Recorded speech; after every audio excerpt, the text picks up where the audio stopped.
This is not only just an emotional time, and I'm having to deal with trying to meet my own needs and process my own stuff, and ironically, this is happening. So, just to share, I am at a Target in the bathroom again, and this is what we have to do when, surprise, guess what shows up?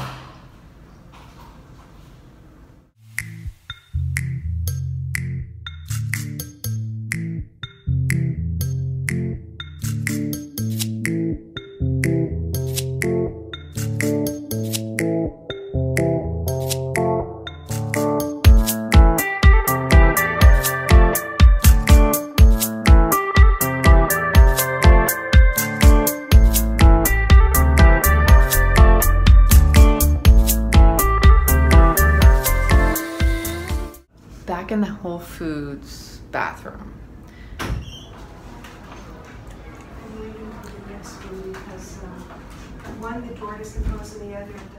I'm almost tempted that after all of this and my humor starting to come back a little bit more, I need to do bathroom chronicles. Now seriously, like you go into a bathroom stall, you start talking to a camera, and people start walking in, and then you just hear all these conversations.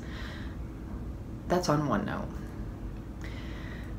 On another note, I have been through the ringer emotionally, mentally, and physically my body is just screaming at me right now.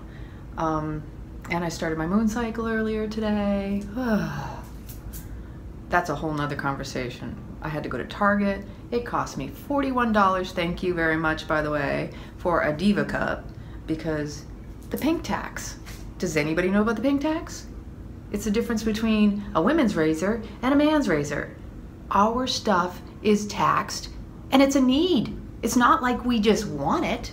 It's a necessity. All these hygiene things that are out there marketed to women, everything costs so much more than men's.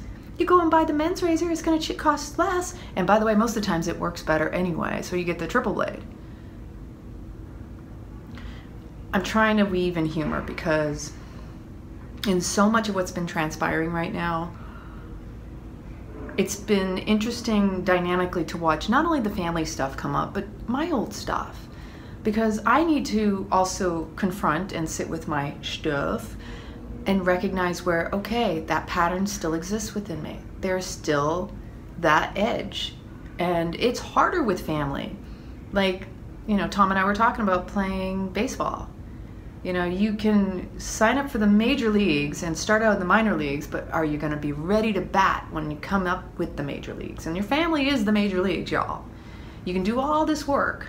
You see me. But I'm gonna tell you, I'm still working on it. I'm still human. I still have emotions and sometimes old triggers, obviously. And so it's about establishing and holding strong, healthy boundaries. First with yourself and also with those around you. And also I want to point out, men and women communicate differently, process emotionally differently. Women are internal. All of our organs are internal. Men, hello, your stuff is all out there. I'm just saying. That's just the reality in the grand scheme of things. You think it's easier because you can get rid of it by just getting it out there.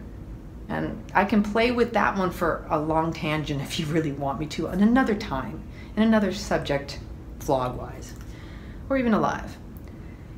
But today, for example, see, women need to commune with other women because women understand that we need to be nurtured and supported by just someone to listen. Men aren't always the same. It's easier for a man to just get over things, but that's also culturally the way they have taught us.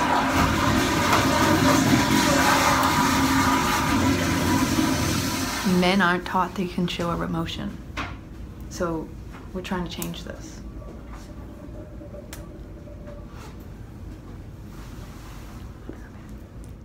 And so, if culture has perpetuated that men should not show emotions, it just keeps getting stuff down. And when people are grieving, the last thing they want to hear is, just get over it, suck it up, and push through it. You also, if you're grieving, and this is something I've been experiencing, need to sit with your stuff and be allowed and honored. And so that's where girlfriends and women come together to understand how important it is to process emotions and not stuff them down or try to bowl through them, because that's not going to serve, and it's going to come up later. We know that as women. And so, yeah, when things are happening and so many moving parts are involved and there's so many people going through emotions, everybody has to be taken into consideration, but collectively also not take it personal what others are going through. And, you know, it's easier when we have someone to talk things out with. But sometimes the dynamics aren't easy to work with because people's old patterns and behaviors come popping up, whether they're coping mechanisms, defense mechanisms, survival tactics. You know, like, it's very easy. I know my family's all about the food. Let's stuff it down, let's eat. It's distracting from what we need to work on. I don't think I'm the only one. I don't think this is the only family. But I'm very grateful because no matter what's been going on, I always know, as close as our family is, the dynamics being what they are in the moment, does not determine that we won't be able to come through it, because this too shall pass. And everything will be fine in the end. It's just because of the emotion involved, especially with us women, and we're all girls going through this closely together, we just lost our mom.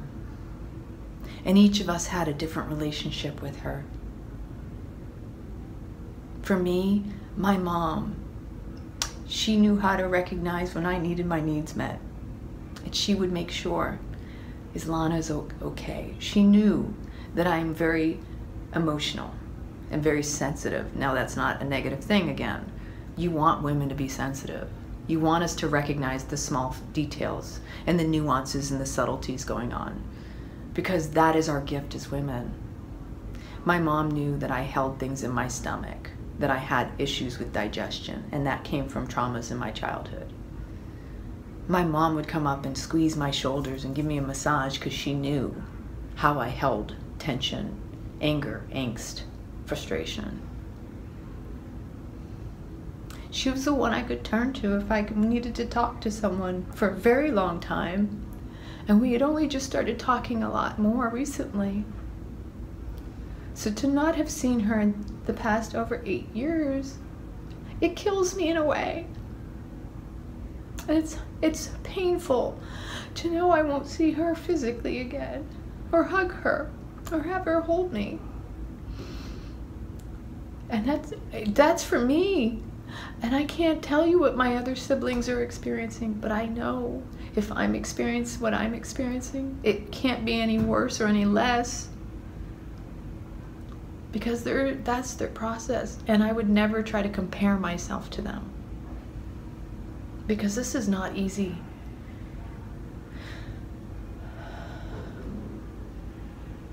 And so I know not to take personal what other people are going through. I have compassion, but see, there's that balance again. And this is where my meditation and my practice has been so important, and the breathing. That if I'm unable to recognize what's happening within me, then it's really easy to project it and assume it's happening outside of me. And so the most important thing I've learned through all of this is how important my practice is, how important my community is, how much I love my family, but we all still have areas to work on, and the healing that's going to come from this. I know for me, I'm in a much better space.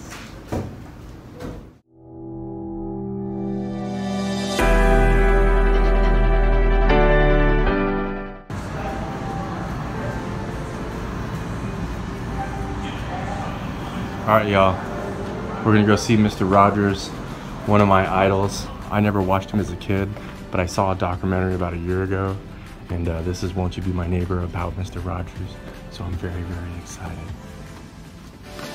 For quite a while, about modulation. It seems to me that there are different themes in life. Could you be mine? Won't you be my neighbor? Won't you please? Won't you please? Please won't you be my neighbor?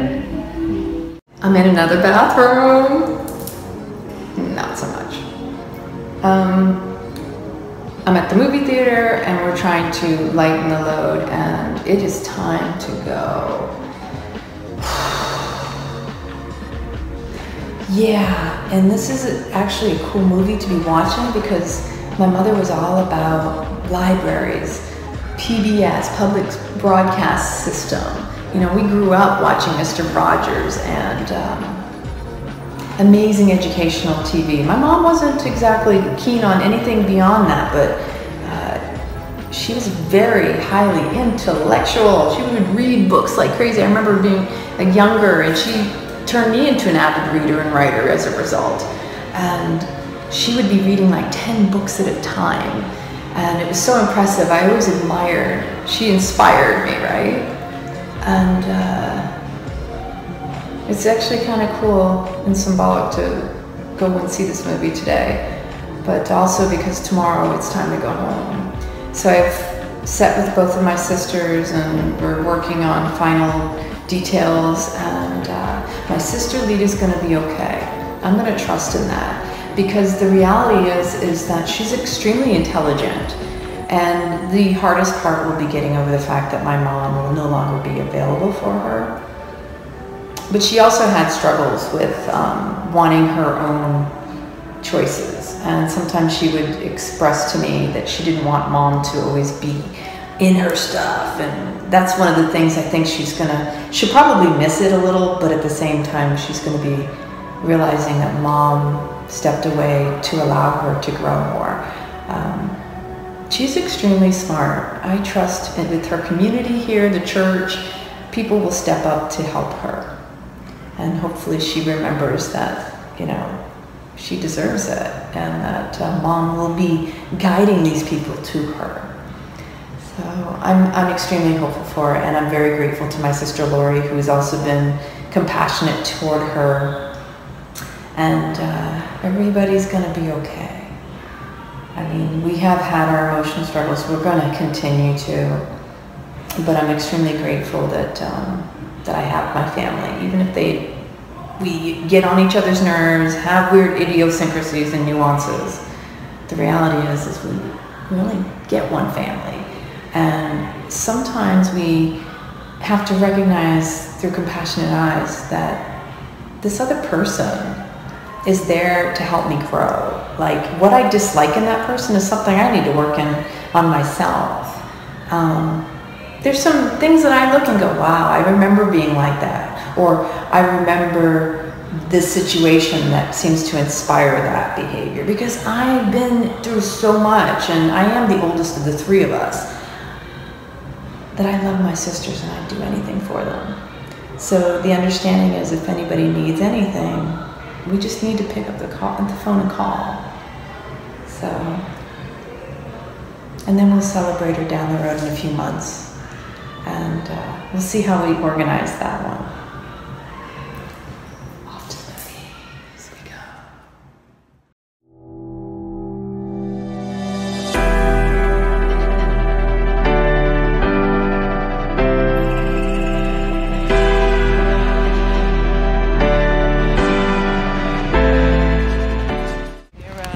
How you feeling?